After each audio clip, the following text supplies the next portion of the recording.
السلام علیکم جی. ایک فرمائش آئی تھی کہ جی اگر چوری ہو جائے تو اس کا پتہ کیسے چلے گا؟ کیا چوری کو اس کو لوکیٹ کرنے کے لیے کوئی ایسا وظیفہ ہے کہ ہمیں پتہ لگ جائے چور کون ہے؟ ایک چیز یاد رکھیں، جب بھی چوری ہوتی ہے نا، اس کا کوئی حل نہیں ہے. جو کالے پیلے نیلے جس کے جائیں گے نا، سارے آپ سے پیسے لے لیں گے، لیکن اس کا حل کوئی نہیں ہے. ہاں، اگر آپ یہ مجھ سے کوشچن کرتے ہیں کہ جی کوئی ایسا وظیفہ ہے جس سے ہمیں جن جن لوگوں پہ شک ہے، بس ہمیں وہ کنفرم ہو جائے کہ ان میں سے تو نہیں کچھ اور، ہاں اس کے لیے ہے. ٹھیک ہے. اور یہ میں بھی آپ نے پہلے بھی کئیوں کی زبانی سنا ہو، لیکن ہر ایک کا اپنا اپنا طریقہ ہوتا ہے، اپنی اپنی اس کی تحقیق ہوتی ہے. وہ اپنی تحقیق کے مطابق بتاتا ہے، ہم نے اپنی تحقیق کے مطابق بتانا ہوتا ہے. اب جو میں عمل بتانے آپ کو بتاؤں گا نا، ان شاء اللہ تعالی اس سے آپ کو ضرور فائدہ ہوگا. یہ جو آپ کی کنفیوژن ہے نا ود ان دا فیملی یا ود ان جو آپ کاروبار کرتے ہیں دفتروں میں یا دکانوں میں، وہ آپ کی دور ہو جائے گی. مثلاً اگر کسی دکان میں یا گھر میں چوری ہو جاتی ہے، زیور گم ہو جاتا ہے، روپئے گم ہو جاتے ہیں، یا کوئی نادر چیزیں گم ہو جاتی ہیں، تو چوری کا تو میں نے آپ کو بتایا کوئی حل نہیں ہے. لیکن آپ کو اگر آپ نے یہ میں نے کہا تھا، اگر آپ یہ کوشچن کریں نا کہ جی یہ گھروں میں ملازمت بھی ہیں، گھر میں کوئی 10 بندے بھی رہتے ہیں، خدا نہ خواستہ ان میں سے تو کوئی ایسا بندہ نہیں ہے جس نے یہ حرکت کی ہو. یعنی کہ ہے، وہ کہتے ہیں نا وہ بغل میں چھری منہ میں رام رام، وہ والا صاحب نہ ہو جائے. یہ کہاوت یہ بھی مشہور ہے نا ایک. تو کہاوت چاہے مسلمانوں کی ہو، چاہے انڈیا کی ہو، تو چاہے بنگال کی ہو، تو چاہے کسی کی ہو، اور کہاوت ہوتی ہے، کوئی بھی اس کو یوز کر سکتا ہے. تو اگر میں آپ کو کہہ رہا تھا کہ چوری کا کوئی حل نہیں ہوتا، لیکن اپنی سیٹسفیکشن کے لیے اگر آپ یہ کہیں کہ جی یہ چند لوگ ہمارے گھر میں کام کرتے ہیں، یہ ہمارے کچھ فیملی ممبرز ہیں، یہ خدا نہ خواستہ ان میں سے تو کوئی نہیں ہے، ہاں بھی اس کے لیے ہم آپ کو بتا سکتے ہیں، اور جو بتائیں گے اس کی ایک اتھارٹی بھی ہوگی. اب اس طریقے کی طرف آتی ہیں. اب جن جن لوگوں پہ شک ہے نا، آپ نے ایک پیپر لینا ہے، اس کے نیچے چھوٹے چھوٹے اتنے ٹکڑے کاٹ لینا، ان کو بلیڈ سے کینچی سے جیسے مرضی کاٹ لیں.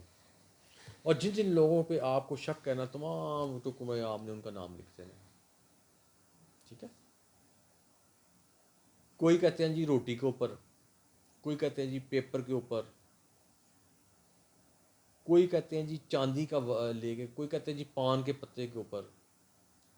لیکن میں تو کہوں گا آپ کاغذ کے ٹکڑے ہی لیں. ٹھیک ہے. کیونکہ اینڈ پہ جا کے مقصد سب کا ایک ہی ہے، اس لیے ہمیں اتنے لمبے چوڑے چکروں میں نہیں پڑنا چاہیے. اور ہر ٹکڑے لے لیں، اور جتنے آپ کے بندے آپ کو ذہن میں آ رہے ہیں کہ یہ سب کے نام ان ٹکڑوں پہ لکھ دیں. ٹکڑا چھوٹا سے چھوٹا ہونا چاہیے. اس کے بعد خشک آٹا لیں آپ. ٹھیک ہے. یا گھر میں آٹا گوندا ہوا پڑا ہی ہوتا ہے، بیگم سے یا اپنے ان سے تھوڑا سا آٹا مانگ لیں. اب وہ جو کاغذ ہے نا، اس کو کر روڑ کے نا، تو وہ آٹے کی جیسے گولی نہیں بناتے، ویسے گولیاں بنا لیتی ہیں. وہ ساری گولیاں بن گئی. گولی بن گئی، یہ آپ نے سائڈ پہ رکھ دینی ہے. پھر آپ نے کیا کرنا ہے، ٹپ لے لیں، بالٹی لے لیں، کوئی بھی چیز لے لیں، اس کو آدھا پانی سے بھر دیں.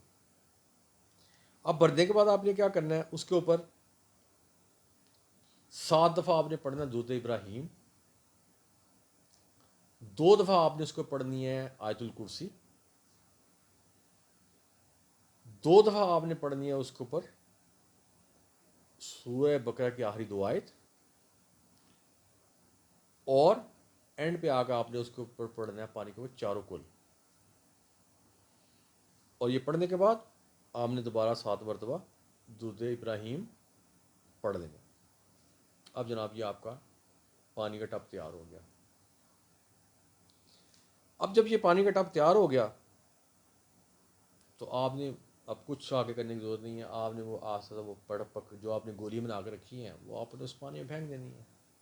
اور خدا نہ خواستہ اللہ نہ کرے ان میں گھر کے کیونکہ معاملات ہوتے ہیں، گھر کے ہی لوگ ہوتے ہیں، تو ایک دفعہ کوئی وہ تو اللہ نہ کرے اس میں سے کوئی نہ ہی نکلے، تو اگر خدا نہ خواستہ ان میں سے کوئی ہے، تو جب وہ آپ اس کے اندر وہ آٹے کی وہ پھینکیں گے نا، تو خدا نہ خواستہ اللہ نہ کرے کوئی گھر کا اگر بندہ نکل آیا نا، تو اس کی گولی ہے نا، وہ پانی کو اوپر ترنی شروع ہو جائے گی، باقی ساری بیٹھ جائیں گی. تو اس سے پھر آپ کو اندازہ ہو جائے گا. تو میں تو کہوں گا کہ یہ آپ نہ ہی کریں، کیونکہ گھر میں پھر حالات بہت خراب ہو جاتے ہیں. تو میں تو بتا تو دیا کیونکہ آپ کی یہ فرمائش تھی، لیکن ایڈوائس یہی ہے میری کہ یہ آپ نہ ہی کریں وظیفہ تو بہتر ہے، کیونکہ جب ایک چوری ہو گئی ایک دفعہ تو اس کا میں پہلے بتاتا ہوں کوئی حل نہیں ہے، کیونکہ چوری ہو گئی، مال باہر نکل گیا، خرچ بھی ہو گیا جس نے بھی کیا کرایا، ٹھیک ہے نا؟ اور اگر فرض کریں کسی کا نام نکل بھی آتا ہے تو ایک تو اگلا آپ پہ بلیو نہیں کرے گا، کیونکہ ان چیزوں پہ پھر وہ بلیو نہیں کرتا، اگر وہ ہے، اگر فرض کرے اس نے یہ کام کیا بھی ہوا ہے تو وہ مانے گا نہیں۔ لوگ تو آج کل کا دور ایسا آ گیا ہے، اب تو خدا کا خوف رہا ان لوگوں میں، وہ تو 1 منٹ سے پہلے قرآن پاک اٹھا کے تو بری جمع ہو جاتا ہے، یہ ہم نے تو کچھ ہی نہیں۔ اور جہاں بندہ قرآن پاک اٹھا لے پھر آپ کچھ کرنے کے قابل ہی نہیں رہتے، اگر آپ اس کے باوجود اس کو پریشرز کرتے ہیں پھر آپ خود گناہ گار ہوتے ہیں کہ ایک بندے نے قرآن پاک اٹھا لیا تو آپ اس بلیو کریں ہاں بھی یہ چور نہیں ہے، بے شک آپ نے جو تجربہ کیا، جو ایکسپیرینس کیا اس کے مطابق وہ ہے، لیکن اگر وہ خود قرآن پاک اٹھا کے کہتا ہے کہ میں نے ایسی حرکت نہیں کی تو آپ کہیں نہیں کی، اور اس کو آپ چیپٹر کو کلوز کر دیں۔ تو یہ وظیفہ آپ کی فرمائش میں میں نے بتا تو دیا، اور بھی کوئی نے بتایا ہوگا اور انہوں نے کہا ہوگا یہ کرنا بھی ہے، لیکن میں نے آپ کو جو میرا اپنی تحقیق کی اس کے مطابق میں نے آپ کو بتایا، لیکن اینڈ پہ میں نے کہا کہ نہ کریں تو بہتر ہے، دفع کریں۔ ایک دفعہ جب نقصان ہو گیا تو مجھے نہیں پتہ کہ وہ اس کی ریکوری ہوتی ہے، میرا نہیں خیال کہ اس کی ریکوری ہوتی ہے، بس گڈ لک کبھی کبھی ہو جائے یا دور لگ جائے تو ہو جاتا ہے، ادروائز یہ کرنے سے گھر کے حالات ہی خراب ہونے ہیں اور تو کچھ نہیں ہونا۔ تو اس لیے میں آپ کو یہ ایڈوائس دوں گا کہ وظیفہ آپ میں نے فرمائش تو ظاہر فرمائش تو میں نے پوری کرنی ہے، کیونکہ آپ نے مجھ سے پوچھا تو میں نے تو آپ کو بتانا ہے، لیکن آگے سے میں اپنی اوپینین یہ دوں گا کہ بے شک آپ نے یہ دیکھ لیا، اپنے طور پر کرنا کر لیں، لیکن کسی کے اوپر الزام نہ لگائیں، کیونکہ اگر آگے اس نے قرآن پاک اٹھا لیا تو اس کے بعد آپ کچھ نہیں کر سکیں گے، اگر آپ کچھ کریں گے تو آپ خود گناہ گار ہوں گے۔ تو یہ وہ آپ کی فرمائش تھی، تو آخر میں پھر میں یہی آپ کا نتیجہ کنکلوڈ اس کو میں کروں گا کہ یہ وظیفہ نہ کریں تو بہتر ہے۔ اس کے 12 لیکن فرمائش آپ کی پوری کرنا میرا فرض تھا۔ اس کے ساتھ ہی اب میں آپ سے اور اجازت چاہوں گا، اور اجازت لینے سے پہلے ایک چیز پھر کہوں گا کہ سورہ فاتحہ کو کبھی نہیں بھولنا۔